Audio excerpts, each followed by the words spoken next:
Assalamualaikum warahmatullahi wabarakatuh. Perkenalkan, nama saya Wangan Indita Mauludi, kelas AK 503, jurusan PJJ Akuntansi S1 Universitas Siber Asia.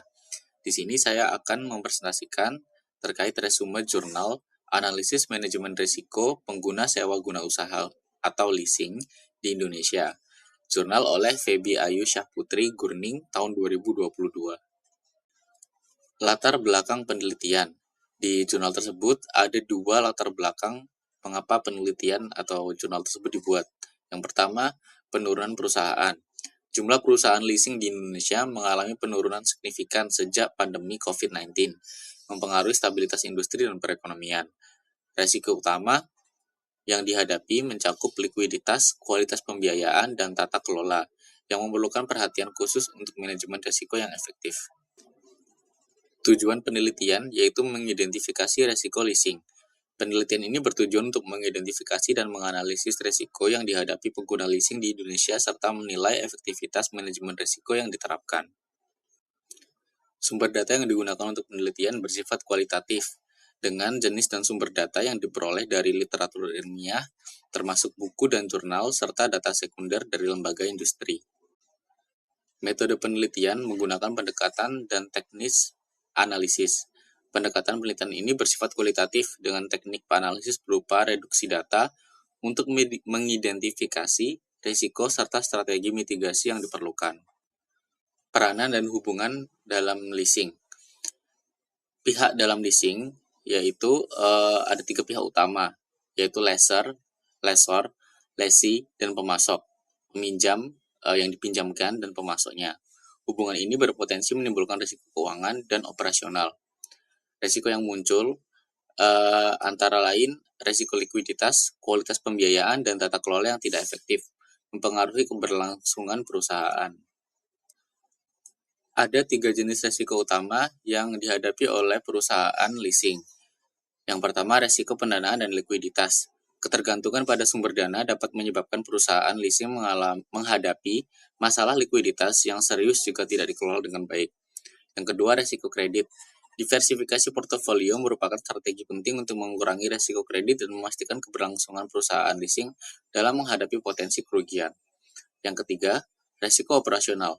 Sistem informasi terintegrasi atau e-loan membantu mengurangi risiko operasional dengan meningkatkan efisiensi dan transparansi dalam proses leasing. Strategi dalam manajemen risiko. Ada 3 strategi yang dapat digunakan. Yang pertama, diversifikasi. Diversifikasi pembiayaan dapat mengurangi ketergantungan pada satu sumber dana, memperkuat stabilitas keuangan perusahaan dalam menghadapi fluktuasi pasar. Yang kedua, digitalisasi.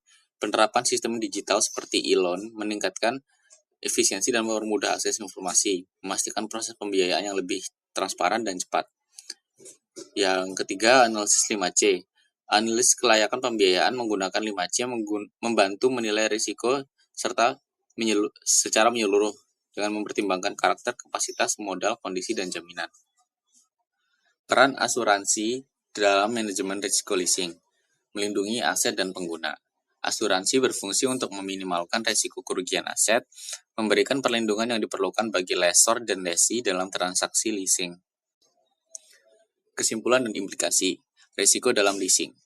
Leasing mengandung berbagai risiko bagi semua pihak termasuk peminjam dan yang meminjam yang dapat mempengaruhi keberlangsungan bisnis mereka. Manajemen risiko yang efektif dapat menjaga kualitas portofolio dan keberlanjutan bisnis, memastikan stabilitas dalam menghadapi tantangan pasar. Implikasi risiko leasing dalam akuntansi. Akuntan harus memahami risiko leasing untuk meningkatkan transparansi laporan keuangan, termasuk mengungkapkan risiko dan cadangan kerugian yang relevan.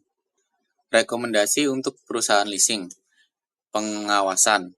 Meningkatkan pengawasan risiko kredit sangat penting untuk mengidentifikasi potensi masalah sebelum berkembang dan mengurangi kerugian finansial.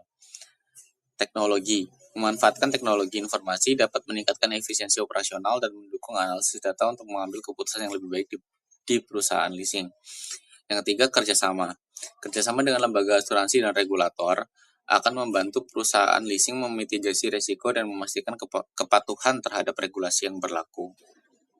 Jadi, manajemen risiko untuk perusahaan leasing itu bukan hanya untuk sekedar untuk perlindungan, tetapi strategi untuk keberlanjutan bisnis bersama.